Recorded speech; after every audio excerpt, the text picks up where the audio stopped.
کوشش کیجیے عمران خان کے خلاف کرپشن کے کیسز نکالے جائیں. میری بھی ایک دو ملاقاتیں ہوئی کہ جناب آپ تو بڑی سٹوریز کرتے ہیں.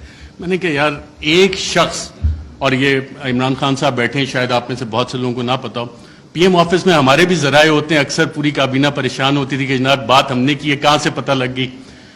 وہ شخص جو پانی کی آدھی بوتل بھی ضائع نہیں ہونے دیتا بطور وزیر اعظم کے, یار یہ آدھی پانی کی بوتل میں نے ابھی رکھی, کیوں اٹھا کے لے گئے, وہ کرپشن کرے گا. میں نے سمجھائی لوگوں کو یہ بات, لیکن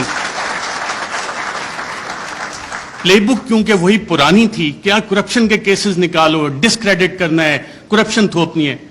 مسٹر اے بی سی کا فلانا دوست ہے, اس سے نکال کے لاؤ. کچھ نہیں, آج 2.25 مہینے ہو گئے, کوئی کرپشن نہ نکلے گا. عمران خان کا کرپشن کا کیس نہیں نکل سکتا, نہ نکلے گا. میں نے بتائی کہ نہیں آپ کچھ کوشش, میں نے کہا میں یہ کوشش نہیں کر سکتا کیونکہ مجھے یہ پتا ہے کہ عمران خان کی کرپشن نہیں نکلنی. اچھا, media narratives against P T I.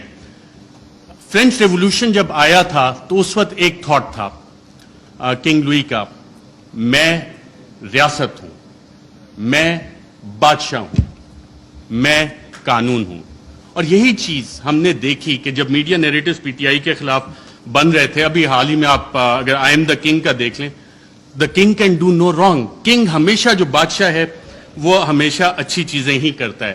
Fête پہ پوری حکومت نے کام کیا, حماد اظہر بھی ادھر ہیں, لیکن پی ٹی آئی نے کام نہیں کیا, بادشاہ نے سب سے اچھا کام کیا.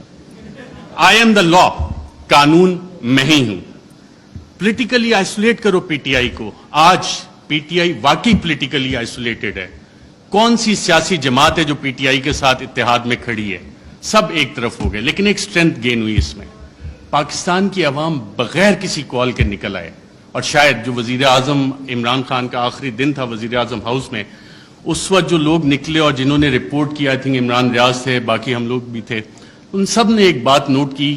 آپ نے خود بھی اپنا دفتر چھوڑنا ہونا, کافی ٹائم لگتا ہے, کہ ایک شخص فوراً اٹھ کے چلا گیا اور کہا, جب سوال جواب ہوئے, کوئی رہ تو نہیں گیا, اکیلا کر دیا, اب اس کے ساتھ کس نے کھڑا ہونا ہے؟ پاکستان کی عوام کھڑی ہوئی. یہ وہ ڈفرینٹ فیکٹر تھا, چینج تھی, جس کو کسی بھی سازشی نے کیٹر نہیں کیا ہوا تھا. یہ وہ ویریبل تھا, عوام کا ویریبل تھا, جس کی وجہ سے یہ چیزیں. میں کوئکلی تھوڑا سا 2 منٹ اگر آپ کی اجازت ہو تو سائفر کے اوپر بھی بات کرنا چاہوں گا. سائفر پہ بھی میڈیا نیریٹیوز بڑے بڑے مزے کے بنے, اس پہ اور ڈیبیٹ بھی ہو سکتی تھی, کافی مزے کی چیزیں تھی. پہلا کیا بنا جی, پہلی میڈیا نے رپورٹ کرنا شروع کیا اور باقاعدہ یہ بتایا گیا کہ جی سائفر تو ایگزسٹ ہی نہیں کرتا, سائفر نام کی تو کوئی بلا ہی نہیں ہے. پھر دوسری چیزیں, میڈیا کی یہ سٹوریز آئیں اور ریکارڈ کے اوپر موجود ہیں, پرنٹ کیے ہیں, ٹی وی پروگرامز ہیں, کہ سائفر تو یہ ایزمپشنز پہ بیسڈ ہے. وہ ایزمپشنز ہیں ہمارے ایمبیسیڈر کی یا کس کی. پھر یہ بھی کہانیاں میڈیا میں آئیں کہ جی یہ تو فارن آفس میں خود ہی پی ٹی آئی والوں نے بیٹھ کے بنا لیا ہے, یہ تو شاہ محمود قریشی نے خود ہی بیٹھ کے بنا لیا ہے. پھر جب وہ بھی ساری چیزیں, کیونکہ سائفر ایگزسٹ کرتا تھا, سائفر موجود تھا, پھر کہا گیا جی کانسپریسی کا ایویڈنس کوئی نہیں ہے. اچھا, پھر عمران خان بطور وزیر اعظم, میرا خیال وہ کرکٹ کھیل رہے تھے, اور جب انہوں نے کہا تھا کہ مینٹلی میں اسٹرانگ ہوں, تو بہت سے لوگوں نے انڈر ایسٹیمیٹ کیا. انہوں نے کابینہ کی بھی کمیٹی بلائی, کابینہ کی اسپیشل کمیٹی غالباً 30 مارچ کو ہوئی.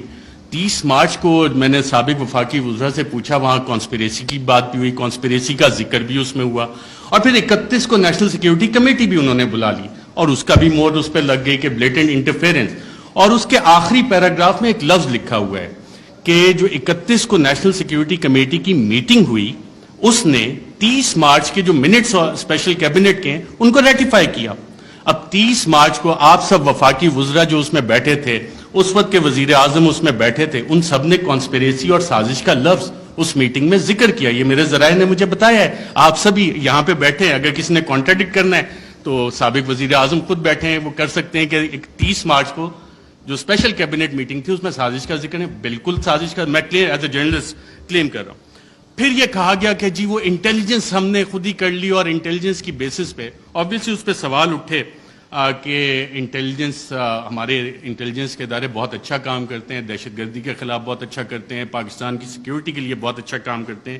لیکن مسئلہ یہاں پہ آتا ہے کہ جب انہیں ڈریگ کیا جائے سیاسی معاملات میں, اور یہ کہا جائے کہ جی انویسٹیگیشنز ہوئیں, کون سی انویسٹیگیشنز, یہ سوال ہوا ہے. اب ریجیم چینج میں انٹیلیجنس کا ایک بنیادی کردار ہوتا ہے, انٹیلیجنس انفارمیشن کا بنیادی کردار ہوتا ہے. اگر آپ اگلی سلائیڈ کریں ذرا, Colin Powell, US secretary of state,